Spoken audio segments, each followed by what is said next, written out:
Buenas tardes, disculpad la demora y disculpad mi voz, no sabía que no había micrófono y estoy un poco cascado.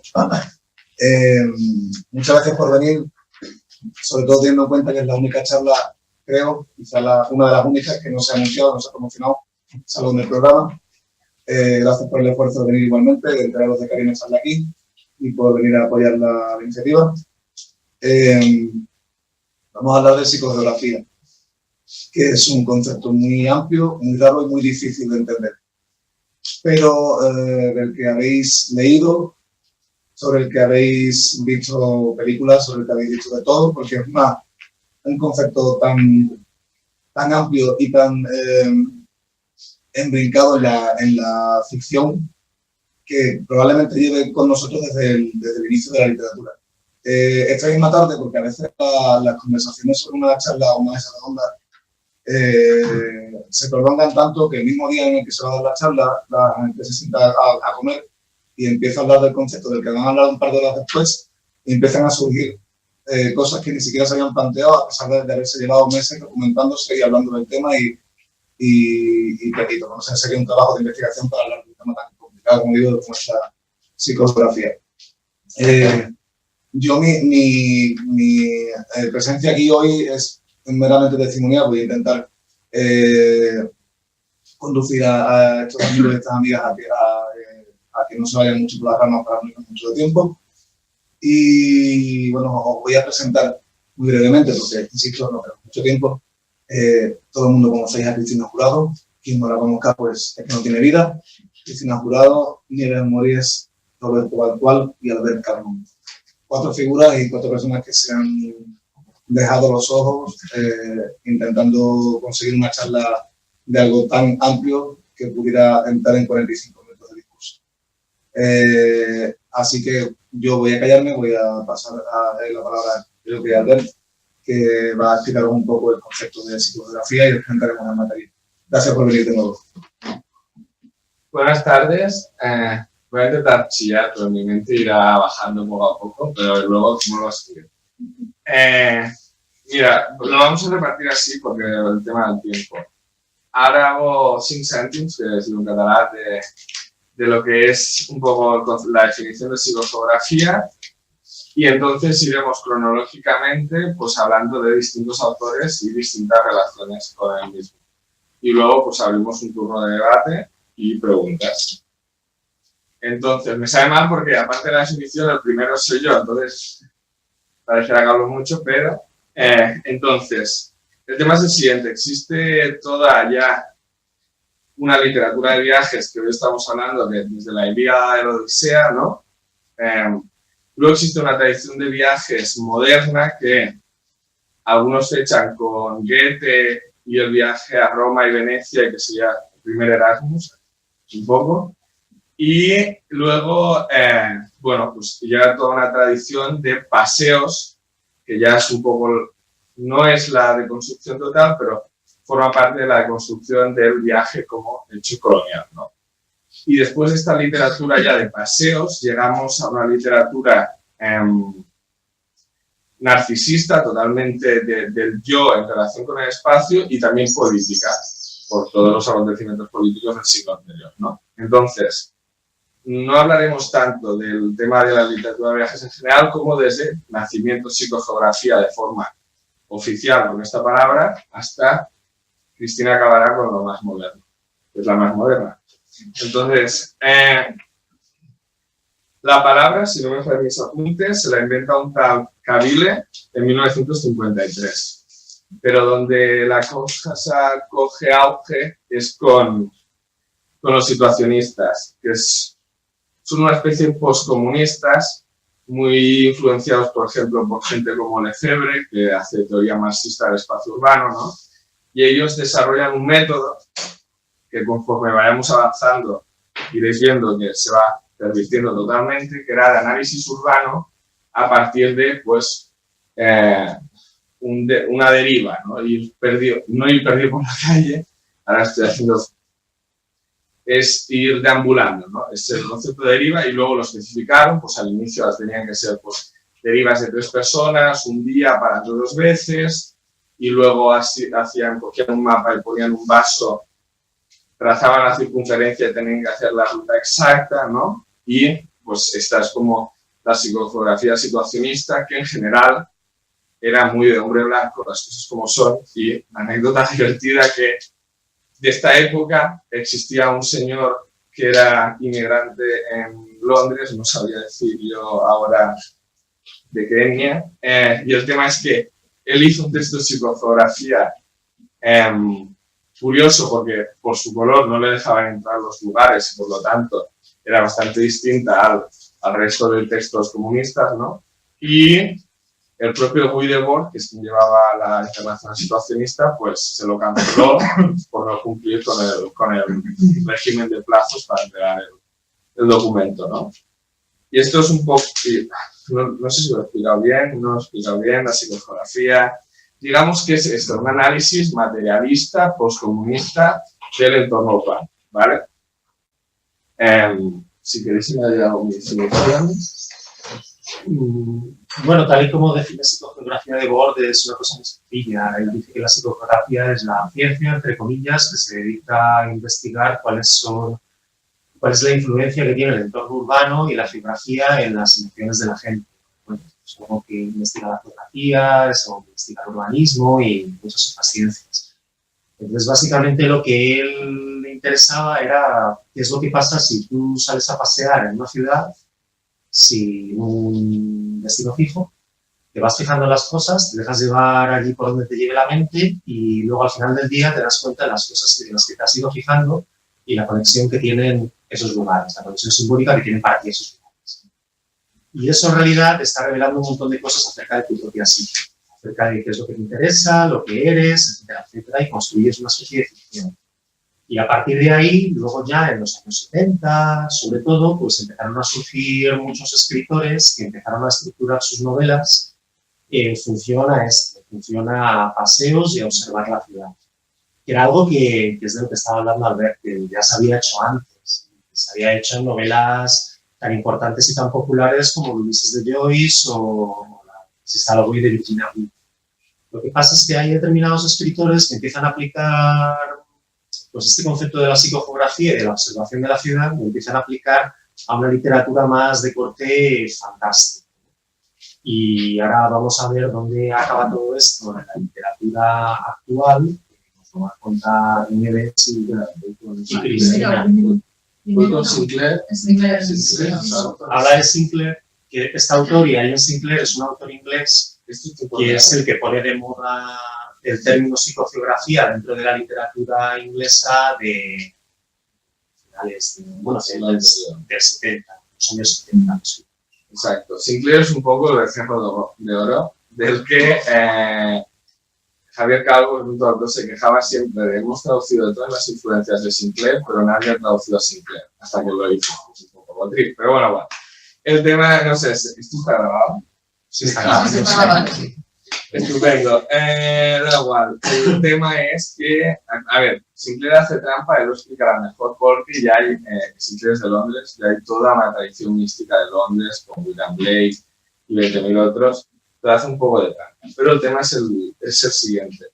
Yo creo que él llega como hasta delante de la psicogeografía porque toma una deriva en algunas cosas, no, pero en otras sí, muy políticas, hasta el punto de que se le conoce por la oposición a las Olimpiadas de 2012 en Londres, y aparece en los periódicos y tiene una cierta repercusión, sobre los primeros análisis sobre el fenómeno de la gentrificación, que Londres como capital así global, pues tiene su qué, y luego voy a influenciar ya, bueno, novelistas como Ballard, o se conoce así Ballard o Ballard, y luego dibujantes de cómics como Alan Moore o Grant Morrison, que explicará mucho mejor que yo Roberto. Entonces, aquí en español, de Ian Sinclair, El monopolio es de Alpha Decay, tiene 2 libros que son antologías de textos suyos. No es directamente ninguno de sus libros, pero bueno, se encuentran en Amazon, son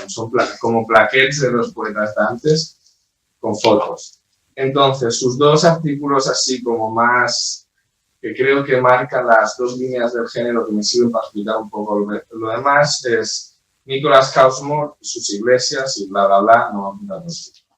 La cuestión es que él trabajaba como jardinero y traza como unas... Existe el concepto de, no sabíamos cómo traducirlo, es ley lines. Ley lines, ahora os digo, es de Alfred Watkins. Entonces es un alineamiento prehistóricos de coincidencias no occidentales. Podría ser un menhir, una pirámide y un dolmen que hacen una línea, y esta línea pues, tiene poderes mágicos. Entonces, él intenta trazar algunas de estas líneas en Londres, en varios de sus textos. Aquí traza una entre las iglesias, que luego ya nos explicará que se recupera, ¿no? Y luego otro que es desalineamientos mitraicos, que sí, vuelve a intentar trazar estas ley lines en Londres a partir de ritos con osos o con osos, básicamente. Y he traído un librito para que lo vierais, que es este, que es Cyllenic Glyph. Aquí parte del presupuesto de que hay una teoría de la conspiración en Londres que dice hay como 2000 y pico meteoritos caídos del espacio y desaparecidos. Y un ocultista decía que los estaban intentando llevar a Londres para hacer una especie como de fuerte para inhabilitar un ley lines que lo estaban utilizando unas fuerzas del caos, ¿vale? Entonces, partiendo de este presupuesto, él empieza a investigar llena de piedras en la ciudad. Y también tenemos este libro porque, por otro lado, está en colaboración con Brian Carlin, que es una no sé ahora si es una mujer, me ha hecho perdonar, un escritor, perfecto, que ahora ha aparecido publicado con su abuela, pero era muy famoso, que tiene una saga de 3 libros, que es El Bosque, sobre un bosque mágico. Quiero decir, Ian Sinclair estaba en contacto con escritores de género. Vale, primer librito. Entonces, en desalineamientos mitraicos, traza como una teoría de la ciudad, que luego, cuando Cristina hable de Francisco J. Pérez, pues podéis ver que es la misma. Que es un primer nivel de casas viejas y élite económica y colonial, que tal vez se podría trazar también en Salamanca. Un segundo nivel de movimiento puro, que es por donde se mueve la gente, donde hacen los negocios y esas cosas. Y un tercer nivel, que sería la interzona, que es un contexto, que es de William Burroughs, que es lo de la interzona. Pero él dice que es Indamu, que la interzona es donde ya no hay cámaras en la ciudad y donde la gente subsiste y ciudades dormitorios entrarían esto en esa línea, ¿no? ¿Y qué tal del tiempo? Vale. Entonces, otro tema de Ian Sinclair que explicaría por qué no se ha traducido es porque él hace bastante poesía. Concretamente hace el verso proyectivo, que son los versos. Si algún poeta, perdonadme. Pero los versos proyectivos son estos versos que cortan el verso donde le da puta gana. ¿Vale? Y los monta en un modo que se supone que debe crear una impresión que no estaba... Bueno, no va a entrar, ¿no? Pero para él esos versos proyectivos crean una energía cinética que entra dentro de este juego de las energías que intenta convocar, ¿no? Y luego entra en una deriva de encontrar símbolos egipcios en Londres, que él explicará mejor, recuperar a Moore me hizo ver, bueno, estuve de acuerdo, en ver una serie de Alan Moore, que es Showpieces, y realmente todo el tema de estos egipcios estaba, o yo lo vi, porque era de reciente lectura Sinclair, y que estaba también en esa serie, ¿no? Todo el tema del ojo de Horus, una serie de deidades como Atenafet, se llama, que es un dios destructor egipcio. Bueno, entonces llegamos, Sinclair, comunismo serio, no sé qué, y luego un señor que es Stewart Home, que no hay nada traducido suyo al español, salvo un libro que no tiene nada que ver con Londres. Es como una locura, tiene 60 libros de Londres y un libro que no va de Londres y no hay traducido. Pero bueno, da igual. Este señor ya coge lo de Ian Sinclair y luego discutiremos sobre que a veces las cuadraturas que hacen realmente las fuerzan como una novela. Vale, tampoco es, yo lo entiendo como una mentira, sino yo lo entiendo como una novela, aunque tuviera esta parte política situacionista. Y aquí él lo lleva ya a la enésima potencia, ¿no? Entonces aquí llega un punto que psicogeográficamente se intervienen en un programa de la radio que la gente iba a lugares, para que la gente yendo a lugares y luego marcándolo en el territorio le salgan unas palabras que eran para invocar a una especie alienígena. Montan toda una teoría sobre una ley line que hay en Londres, que se ve que los edificios son de ex-nazis y como es una ley line dedicada a la fuerza oscura, tienen que matar a X gente cada X tiempo. Y realmente dice, ¿no? Son los apellidos de los que él cree que han matado a los nazis de las ley lines. Quiero decir, lo lleva a pues, lo lleva ya. Pues está. Última cosa. No, bueno, eso ya queda más. One Home, muy puncarra. Tampoco, ahora mismo, que han pasado años de su cenit, tampoco es la persona más conocida. No, les decía Calvo que era más fácil encontrarlo en un bar que encontrarlo a un libro en una librería. O sea que ahí queda nada. Y pues paso palabra. Bueno, yo quería hablar de este autor británico, inglés, Alan Moore, que es a lo mejor el autor que más ha hecho por popularizar el término de psicogeografía. Alan Moore, no sé si lo conocéis, es un autor de novela gráfica bastante famoso, que de hecho su obra más conocida o que ha trascendido más, que es From Hell, es una biografía, entre comillas, sobre Jack el Destripador, una persona que se supone que fue Jack el Destripador. Entonces, la ficción que Alan Moore construía en esta novela gráfica estaba basada en un libro de este autor, Ian Sinclair, que, como decía Albert, pues Ian Sinclair se obsesionó en un momento dado de su vida con que determinadas construcciones en Londres estaban alineadas de una manera muy extraña. Este hombre Sinclair trabajaba en parques y jardines, cortaba el césped en iglesias, allí donde le mandaban, ¿no? Y empezó a trabajar en esto en un verano, en el que hacía un golpe de calor en Londres brutal y él y todos sus compañeros se pusieron enfermos porque no estaban preparados para ese golpe de calor allí en Inglaterra. Y él, entre la fiebre y que estaba viendo películas experimentales sobre Stan Brakhage, sobre autopsias y cosas bastante desagradables, se empezó a obsesionar a través de su trabajo. Su trabajo consistía en pasear en ir de un lado a otro, de una iglesia a otra. Empezó a obsesionarse con que determinadas iglesias de este arquitecto inglés, Nicholas Hawksmoor, estaban alineadas. Lo cual es cierto, hay 3 de ellas que tienen una alineación perfecta en Londres, las otras no. Pero bueno, era una personalidad un poco extraña, que parece que había tenido muchas luchas para adquirir determinados terrenos en la ciudad y que fueran esos terrenos, que las iglesias tuvieran determinada alineación y ciertas cosas que no se sabía por qué las hacía ni qué dibujo estaba intentando formar sobre el mapa de Londres con estas iglesias.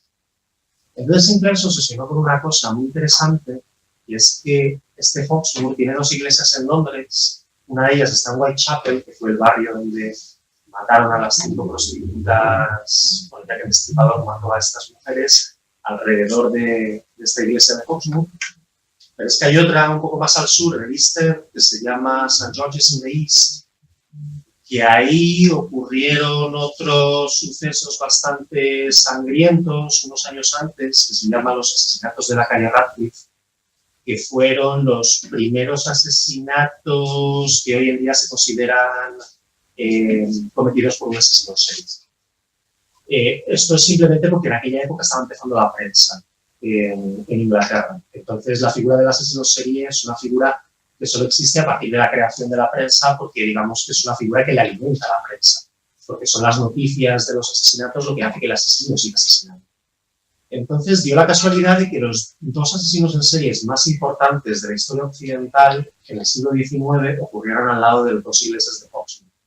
Total, que Alan Moore pues, se obsesionó con este hecho, y en esta obra From Hell hay un capítulo que es muy famoso, ha pasado a la historia del cómic, es el capítulo 4, en el que Jack el Destripador, que es un médico real, un médico de la reina Victoria, a quien la propia reina Victoria le ha encargado que mate a estas mujeres porque están chantajeando a la corona con revelar que una de ellas ha tenido un hijo del príncipe Albert, del príncipe heredero.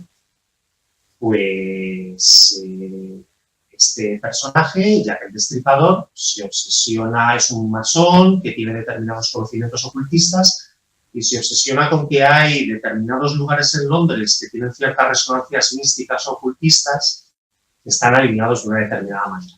Entonces hay un capítulo muy impresionante en el que él, para convencer a su cochero, porque como sabéis, Jack el Destripador no fue una persona, fueron dos, era el cochero que dirigía a Jack el Destripador hacia las prostitutas a las que tenía que captar, las envenenaba con láudano en uvas, las atontaba y después las mataba porque era un hombre relativamente mayor. Pues para convencer al cochero de que se convierta en su cómplice, lo que hace es tratarle de convencer de que debajo de Londres hay un mapa secreto formado por lugares de cierta resonancia mística, pero que además son lugares que simbólicamente son muy importantes para él porque simbolizan el dominio del hombre sobre la mujer. Muchos de ellos son lugares donde antiguamente había templos de Diana y luego encima se construyeron iglesias. Las iglesias pues son construcciones fálicas por sus propios. Y entonces pues se trataba de un capítulo en el que van viajando por diferentes lugares de Londres y al final del capítulo se unen todos estos lugares con líneas rectas y todo ello forma un pentagrama en cuyo centro está la Catedral de St. Paul en Londres como máximo representante del catolicismo. Entonces, a través de esta historia tan peculiar, que mucha gente tomó de una manera literal, porque luego la realidad no es así, estos lugares no están alineados, el pentagrama es un churro. Pues empezó a poner de moda la psicogeografía como género literario, propiamente londinense, pero además asociado a la literatura fantástica, no a la literatura realista. Las anteriores obras que había habido que podemos escribir este género, pues Ulises, como Mrs. Dalloway, es literatura más o menos realista.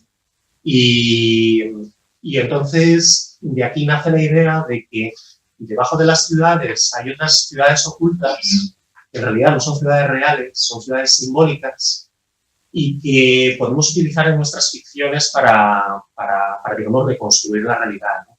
Y a mí lo que me parece bonito de esta idea no es si los lugares están alineados, no están alineados, sino el hecho de que tú puedes crear tus propias alineaciones para construir tus propias ficciones en la ciudad que quieras, ¿no? Por ejemplo, yo soy de Madrid. En Madrid hay una estatua que es muy curiosa, que es una estatua que hay en el Retiro, la estatua del Ángel Caído, que es famosa por ser la única estatua, el único monumento público dedicado a Lucifer en toda Europa.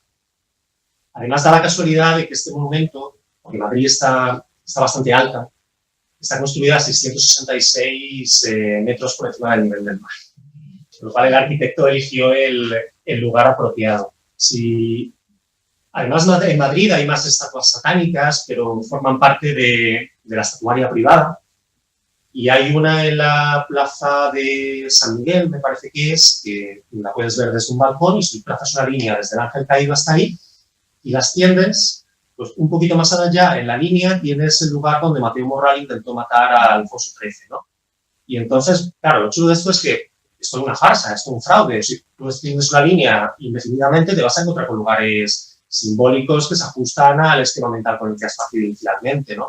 Pero lo bonito de esto es que tú puedes construir una ficción a raíz de eso y una vez que conoces estos datos ya no puedes ver la ciudad de la misma manera, ya digamos que te empieza a influir emocionalmente de algún modo, ¿no?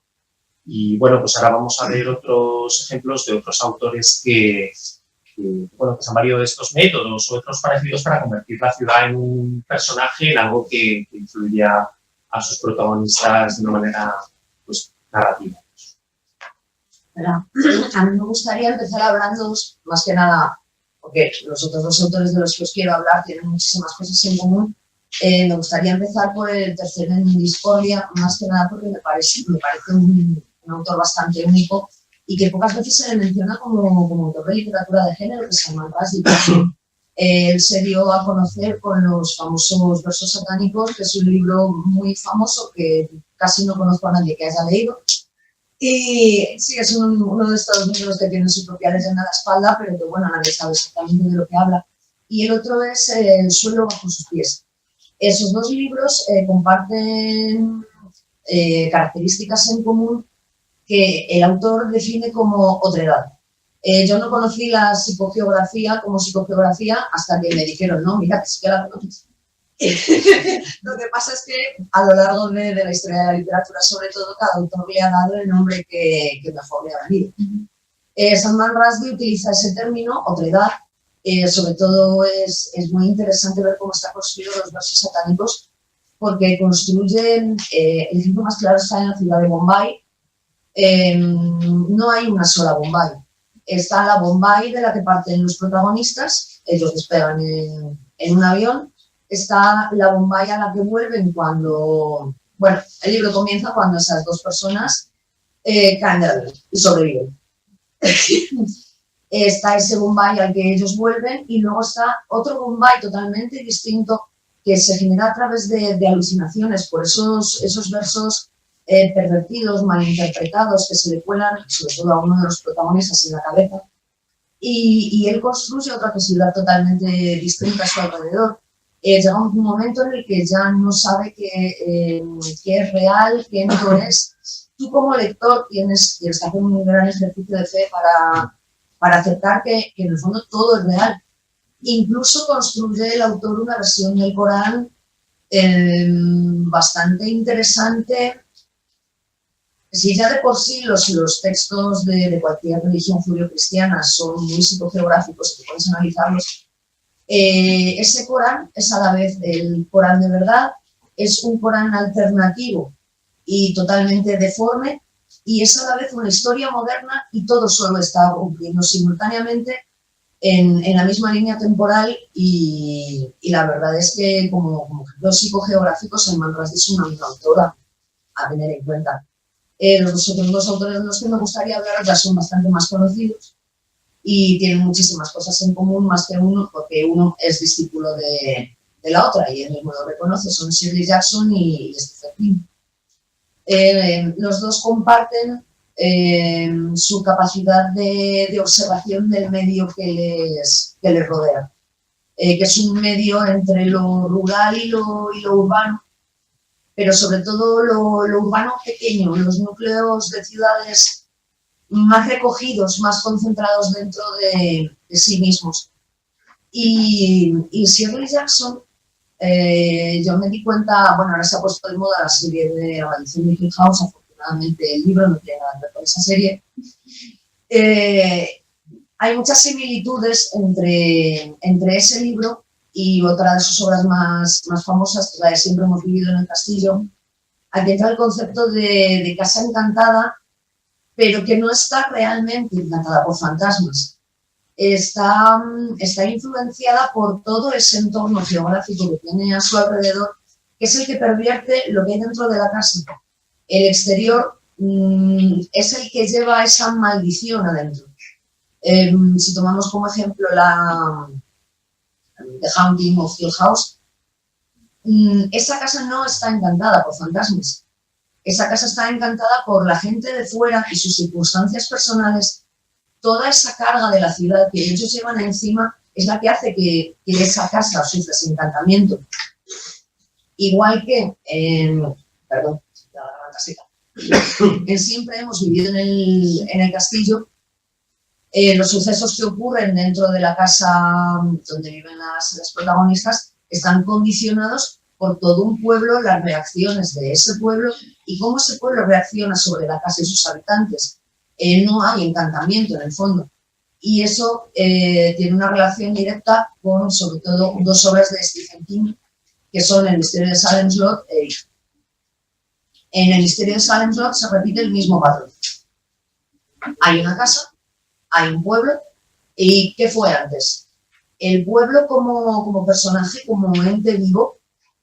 Stephen King en en el prólogo de Misterio de Salem Slot cita precisamente a The Haunting of Hill House, pero también trae otras acepciones en inglés acerca de la palabra haunting, y una de ellas es lugar en el que se alimentan los animales. Eso es muy interesante porque tú puedes leer El Misterio de Salem Slot como si fuera una historia de vampiros y te quedas, bueno, me he leído una historia de vampiros más o menos solvente, pero sin mayor relevancia. Y luego puedes leer toda la historia que hay debajo, la historia de un solar que fue bautizado ya con la sangre de una cerveza llamada Jerusalén.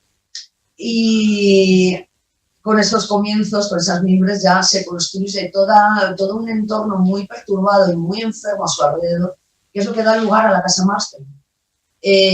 Más o menos es la misma historia que te va contando Shirley Jackson también en sus libros, lo único que más detallado, y esta vez, por primera vez, con el pueblo como personaje. Si leemos It, ya tiene más pulidas las aristas y la diferencia no es tan evidente como en El Misterio de Salem Slot.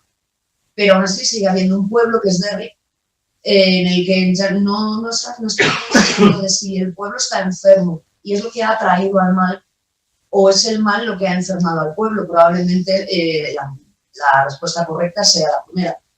Y la gente vive allí como en dos realidades paralelas. En el fondo es como cuando nosotros vamos por la calle y no queremos ver a los mendigos. O la vida que una persona de clase alta puede estar viviendo en la misma ciudad que una persona de clase baja. Vives una realidad completamente paralela. Hay una escena en It que a mí, la verdad, esta es la que más miedo me dio. Y cada vez que lo releo me sigue produciendo más escalofríos. Es cuando al personaje de Beverly Marsh está a punto de abusar de ella su padre. Ella sale corriendo de su casa gritándoles a los vecinos, ensangrentada, y nadie le hace caso. Es como si no le vieran.